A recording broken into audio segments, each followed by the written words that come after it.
Si yo como artista estoy haciendo una interpretación de la síndrome, por mucha información que la síndrome me dé de deformación, yo intento no hacer un rostro deforme, porque a los artistas nos enseña a trabajar la simetría. Y cuesta mucho trabajo entender que un rostro tan asimétrico puede llegar a ser bello, como nuestro objetivo es la belleza, y realmente eliminamos lo asimétrico.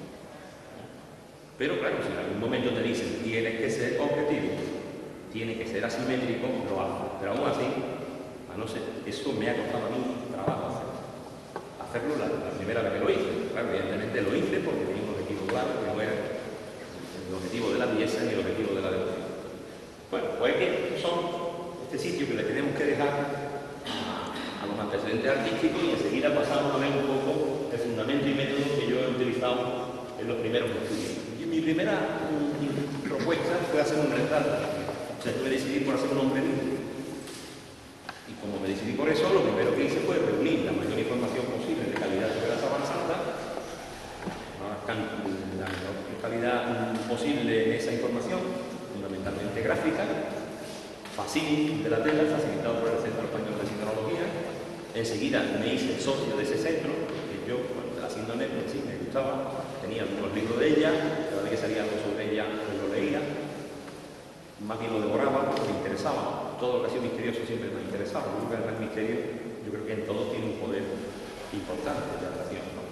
Pues en definitiva, me puse a trabajar, hice un estudio de proporciones, cogí la síndrome, la desmenucé, todo lo que era el rostro, me senté en el rostro, porque lógicamente lo primero que había que hacer era un retrato, y a partir de ahí incluso seguí un procedimiento basado en la antropología física forense. Más de una vez habéis visto, si no lo habéis visto en alguna película o en algún documental, cómo algunas veces los artistas intervenimos en la investigación criminal. ¿Cómo intervienen los artistas en la investigación criminal? Pues, lógicamente, ayudados por los datos que da la antropología física. Nos encontramos un cráneo de alguien que puede ser un desaparecido, incluso puede ser que haya hasta denuncia, pero no sabemos qué aspecto físico tenía. A través de los estudios de los puntos craniométricos, los médicos establecen, los médicos forenses, los antropólogos físicos establecen unos parámetros de densidades, al artista le dan esos parámetros de densidades, el artista sitúa los puntos craniométricos en el cráneo con una especie de cilindrito, lo va cubriendo hasta los diferentes niveles de las partes blandas y con los datos aquellos sale un retrato, robot, de alguna manera tridimensional, a que algunas veces incluso se le pone pelo de cristal, etc. Entonces yo dije, bueno, entonces tendría que hacer algo así sobre la síndrome.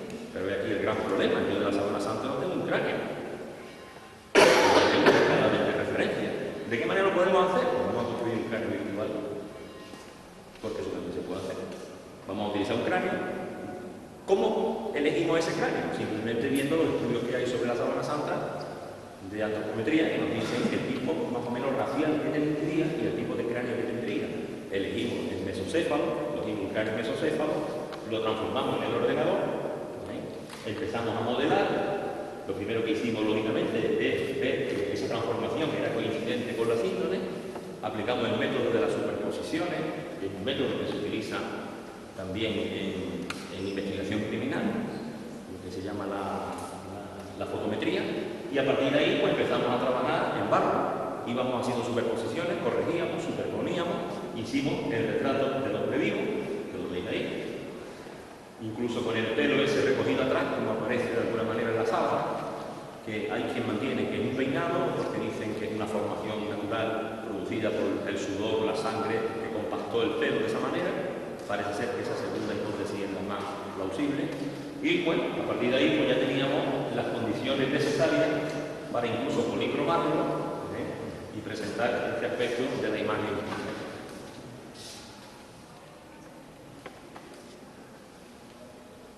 La siguiente fase fue hacer el hombre en el mismo estado que está en la sala, el rostro torturado que le llamamos.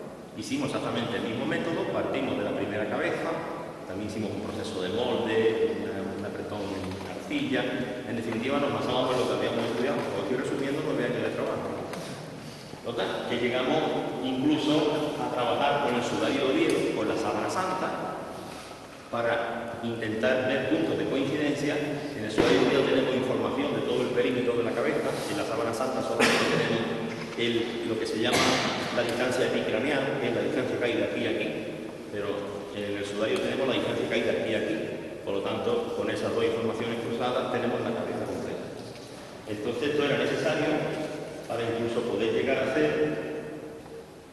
versiones nuevas de esa cabeza con la superposición del sudario de Oviedo, de manera que las manchas de sangre del sudario de Oviedo nos dan perfectamente la estructura morfológica de ese rostro.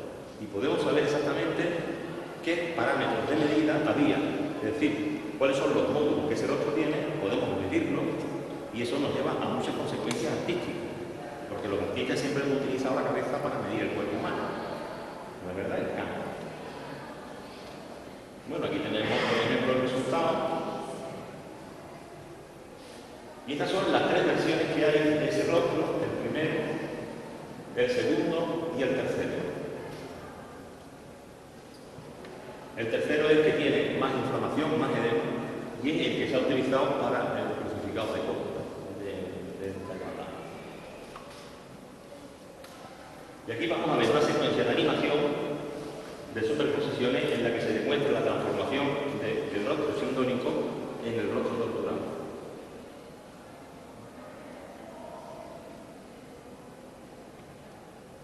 Bien, ya una vez que hemos visto esto, podemos pasar también a ver el problema del cuerpo. El problema del cuerpo es muy complicado. En la sábana santa lo que vemos son como dos proyecciones, la proyección posterior y la proyección antero-posterior, con lo cual vemos al hombre de espalda y de frente. Pero hay una cosa muy curiosa. ¿Con esa proyección se puede medir la estatura? No. Porque ese hombre tendría unos ángulos. La restitución de ese volumen parte del estudio de esas dos proyecciones y cómo se pueden de alguna manera relacionar. Y fijaros que relacionar es muy complicado, porque vemos la fotografía de un hombre, que si es del mismo hombre, de frente ese hombre es más alto que de atrás. O sea que de frente mide 1,96 y por la espalda mide 2,2. Eso lógicamente, si tú mides eso, ya sabes que la medida que hay ahí, ninguna de ellas te sirve para medir la estatura. Por lo tanto, hay que hacer otro tipo de pruebas. Fijaros cómo habrá sido el pitch a través de los años que diferentes autores, y estamos hablando de antropólogos físicos, cada uno dice una medida y no se ponen de acuerdo. Por ejemplo, Paul Vignon dice que 1,80 m, Pierre Barber dice que 1,78, Luis Delta 1,88, Judy Lacordiglia 1,81 y Fanti 1,77, 1,80. Quizás lo que más acierte son los que dan, lógicamente, un intervalo, porque es lo más lógico.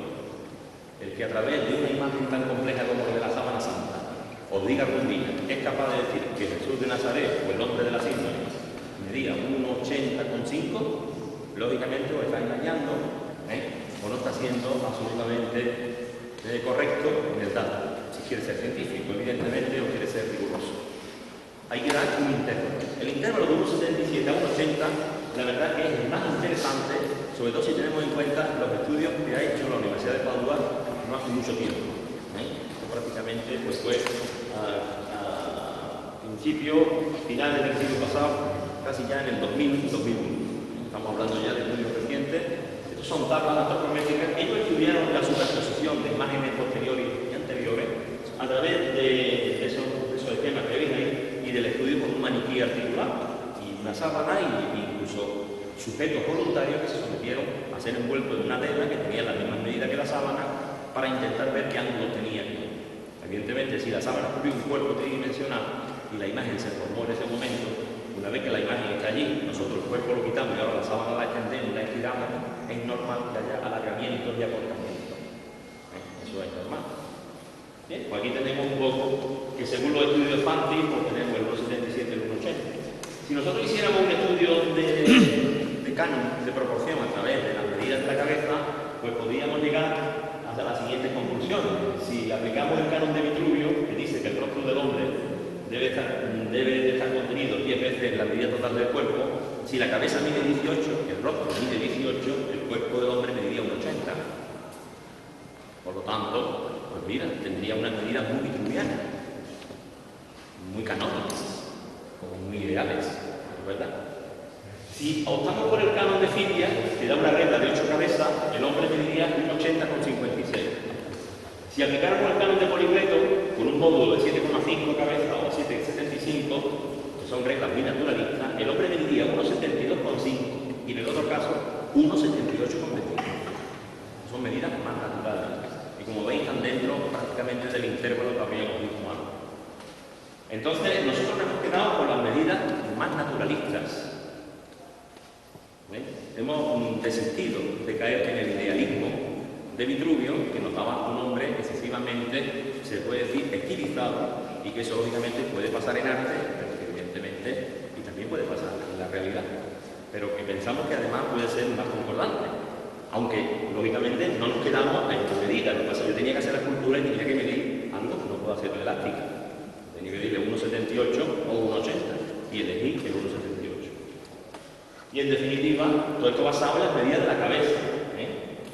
En esto que vemos aquí, en este estudio, establece lo que es el módulo, y a través del estudio del sudario Oviedo y a través del estudio de la sábana santa, la comparación y superposición de sudario y Oviedo con síndrome nos dicen que los puntos sangrantes coinciden en el 75%, y ahí sabemos que el rostro del hombre de la síndrome mide 18 centímetros y que su cabeza son de 23. Monseñor Giulio Ricci decía 23,4, decía que eran 23,4, o sea que tampoco se ha cambiado mucho la medida de Giulio Ricci con respecto a la medida que nosotros hemos hecho. Esto nos ha servido para llegar a una maqueta. Ahora estamos en este estado, hemos llegado a una maqueta de ese cuerpo. Y aquí termina lo que son los 9 años de investigación. Bueno, no termina, termina el resumen. Yo sigo trabajando ahora, seguimos trabajando en el cuerpo. El gran objetivo y prácticamente lo que explica que yo esté en este grupo de investigación es, lógicamente, seguir con el objetivo de la verificación del hombre de la síndrome. Lo que a mí me dicen los forenses es que si no existe cadáver de referencia, vamos a hacer, tú tienes un poco ahí esa responsabilidad, tú nos vas a hacer a nosotros el cadáver de referencia. Pero lógicamente será una hipótesis del cadáver de referencia y como dato siempre será un dato relativo y nunca será un dato absoluto, porque hay que seguir investigando. Yo estoy casi convencido que seguramente con el paso de los años haremos un cadáver de referencia modelo A, cadáver de referencia modelo B, en función de que a lo mejor con datos que vayan saliendo, pues se corrijan algunos objetos. Bueno, el nombre de la síndrome, vamos a hablar ya del Cristo de la universidad. El Cristo de la universidad lo primero que tiene que resolver es un problema, que es la representación de la crucifixión, algo que no vemos desde hace mucho tiempo. Y que además los evangelistas son bastante parcos en describir. Incluso sabemos lo de los clavos, en el caso del evangelista lo deducimos por el Evangelio de San Juan, cuando habla, por ejemplo, de que Tomás, cuando llega, dijo, si no meto el dedo en los agujeros de sus clavos, pues lo crucificaron con clavos, porque también lo crucificaban con cuerdas.